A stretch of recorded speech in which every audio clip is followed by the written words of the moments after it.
চোখ খোলেন, বলেন তো আপুটা কপালে কোন কালারের টিপ পরেছিল? জানি একজন টিপের দিকে নজর দেননি। আপনারা সবগুলো হচ্ছেন শয়তান। একটু ভালো করে খেয়াল করে দেখুন তো আপুটাকে আপনারা চিনতে পারছেন কিনা।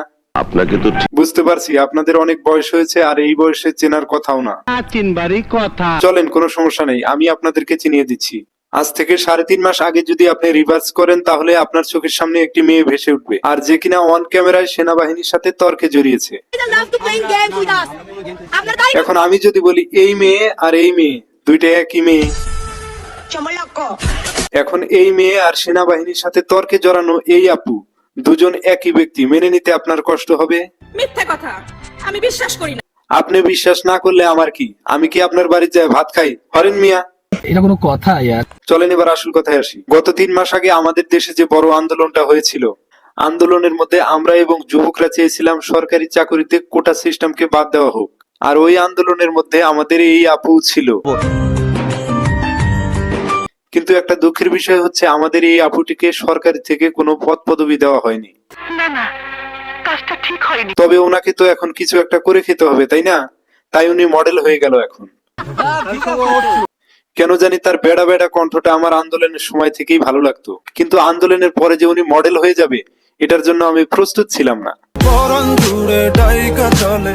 উনি কোনো ছোটখাটো টিকটকার কিংবা রিলস এর মডেল হয়ে যাননি, উনি একদম এক লাফে সিঙ্গার সেকশন ভাইয়ের নায়িকা হয়ে গেছে। এর থেকে অবাক করার বিষয় হচ্ছে আমাদের এই নেত্রীর প্রথম গান কণ্ঠ দিয়েছে আমাদের দেশের সুনামধন্য শিল্পী আসিফ আকবর, যে একটা মেয়ে তর্ক করলো সেনাবাহিনীর সাথে অন ক্যামেরায়। যদি দেশ স্বাধীন না হতো তারে এতক্ষণ খুঁজেই পাওয়া যেত না। সে মেয়ে তর্কের কারণে রাতারাতি মডেল হয়ে গেল। এখন নর্মালি এগুলো শোনার পরে সাধারণ নাগরিক হিসাবে আপনার কি করতে মন চাইছে? ভাইজান, ইচ্ছা করতেছে ইন্দুরের বিষ খাইয়া মরি। জি বলেন বোন। আমি তো আপা মেট্রিক পাস করিনি, বিসিএস দেবো কিভাবে? তবে আমি আপনার মতো উল্টাপাল্টা কথা বলি না। যেটা চাচ্ছেন তাকে আপনারা 10 জন মেয়ে 10 মিনিট মারবেন, এটা সম্ভব না। আমাদের মডেল সেনাবাহিনীকে বলছে ওই 10 জন মেয়েকে আমাদের হাতে তুলে দিন, আমরা 10 জন ধরে পিটাবো। আর সেনাবাহিনী কি বলছে?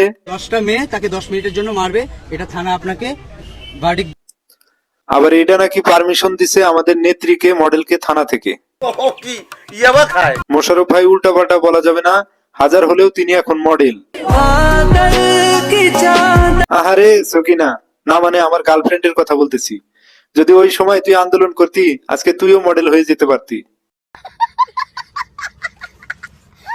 আমি শুধু ওই সেনাবাহিনীর কথা চিন্তা করতেছি, সে হয়তোবা এখন এই ভিডিওটি দেখে মনে মনে ভাবছে, আহারে কেন আমি তার সাথে লাগতে গেছিলাম। আর হয়তোবা সে এটাও ভাবতেছে, সেদিন যদি আমি ধৈর্যের পরিচয়টা না দিতাম, তাহলে হয়তোবা আজকে এই ছোট্ট বাচ্চার মুখে আমার নামটা আসতো না। আপার যে চিল্লানি, সাদি ভাই আপনি একটু সাবধানে থাকেন, আপনার আবার বুকের পর্দা ফেটে যাইতে পারে।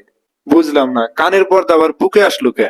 লাঠি দিয়া নেটওয়ার্কের বাইরে হালাই দিব তোর। লাথি মারার দরকার নাই, চলে যাচ্ছি। তবে যাবার আগে আপুর জন্য দোয়া ও ভালোবাসা রইল, আপু যেন একদিন বড় নায়িকা হয়ে যেতে পারে।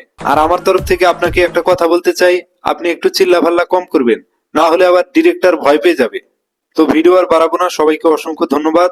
যদি ভিডিওটি ভালো লাগে অবশ্যই সাবস্ক্রাইব করবেন, ফলো করবেন, আর ভালো না লাগলে দেখতে থাকুন, দেখতে দেখতে ভালো লাগা ভালোবাসা হয়ে যাবে ইনশাআল্লাহ।